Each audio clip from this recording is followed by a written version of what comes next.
Time for some one-way traffic here on the Undercut, and this is our time to ask the boys about their experiences, and we asked them on the last show about their first Bathurst 1000. This week on the show, we're going to ask them about their first Bathurst 1000 podium.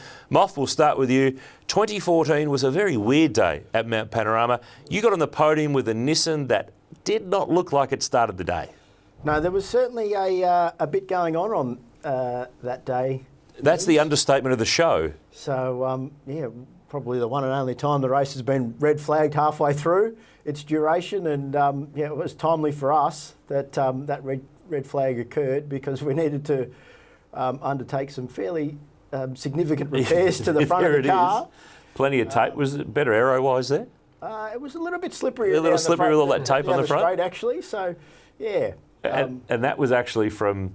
Well, Taz Douglas, your co-driver, got put in the wall. Cam Orders moved over on him in your car, Jack, to put the Nissan there, and then he ended up back in the wall there a bit later on when the track broke up. Yeah, so the first time he ended up in the wall was, like you said, Waters put him in the fence, and then the second time was when the track was breaking up, and yeah, not long after that is when the red flag got called, because there was a sequence of cars that all ended up in the fence, not least of all Paul Morris. Well, the cars that finished first and second, both were in the fence. And the other car was, I think, Ash Walsh at the time in the Wilson security car, yeah. With Scott Pye. So, yeah, it was just a weird old day at Bathurst, and, you know, to end up second was something that, I guess, when the car was looking like that, we could never have dreamt of. But, you know, just goes to show that you never give up, and that the team certainly never gave up.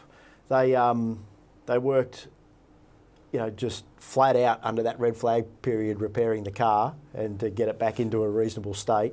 And we were the last car on the lead lap when that race went back to green flag running, and to end up second at the end of the day. It was a long old day, and yes, being up on the podium was, you know, a lifelong memory.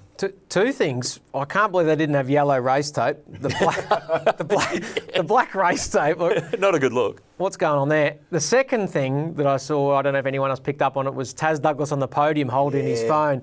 And I remember sometime after asking Taz, and he showed me the video, and that was pretty cool. I don't know if you're actually allowed to take your phone up there anymore, but he took his phone up and filmed the whole thing. There's a story there, Jack. Yeah, and there was it was a great video, and yeah, I was... That will never see the light of day publicly ever, probably. Probably not, but I've seen it, so that's all that matters. I've seen it too. But you got in a little bit of trouble, James. You were up there, Nudes. I didn't win anything. Oh, yes, I was. Yes, it was. Yes, I was. That was our chance to share a Bathurst podium together. It was very nice. Yeah, Tazzy did get a bit of a tap on the shoulder for that footage after the event. So anyway, he sends it to me before every Bathurst and says, you know, make sure you get back up there. So, yeah, well, I actually have the front bar off that car with at tape. Home. Well, bit of tape. It's still got a bit of tape on it. So yeah, a little momentum for. I got the driver's side door that has a massive dent in it, and the front bar. So a couple of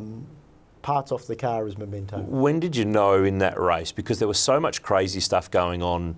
You know, Lowndes into the back of Winterbottom, Van Gisbergen's car wouldn't restart. Crazy stuff going on everywhere. When did it dawn on you that, actually, I might actually get on the podium here? We are going okay here. Yeah, it was sort of last. It's a bit of a blur, but really that sort of last, I'm going to say 10 or 12 laps where we're all really starting to kick off.